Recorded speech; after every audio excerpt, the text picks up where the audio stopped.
இருச்சு. பாவம் எதுவுமே புரியாம அந்த ஆளு வேற என்னை வச்சு செய்யறாரு. கொஞ்சம் படிச்சு பார்த்துருக்கலாம்ல. நிறைய ஸ்பெல்லிங் மிஸ்டேக் இருக்கு. அது மட்டும் இல்ல, அட்ரஸ் வேற தப்பா இருக்கு. குரு பகவான் கிட்ட போக வேண்டியது நேரா சனி பகவான் கிட்ட போயிருச்சு. பாவம் எதுவுமே புரியாம அந்த ஆளு வேற என்னை வச்சு செய்யறாரு.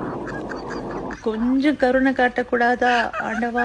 ஆண்டவா, என் விதியை எழுதுனதுக்கு அப்புறம் கொஞ்சம் படிச்சு பார்த்துருக்கலாம்ல. நிறைய ஸ்பெல்லிங் மிஸ்டேக் இருக்கு. அது மட்டும் இல்ல, அட்ரஸ் வேற தப்பா இருக்கு. குரு பகவான் கிட்ட போக வேண்டியது நேரா சனி பகவான் கிட்ட போயிருச்சு. பாவம் எதுவுமே புரியாம அந்த ஆளு வேற என்னை வச்சு செய்யறாரு. கொஞ்சம் கருணை காட்டக்கூடாதா ஆண்டவா? ஆண்டவா,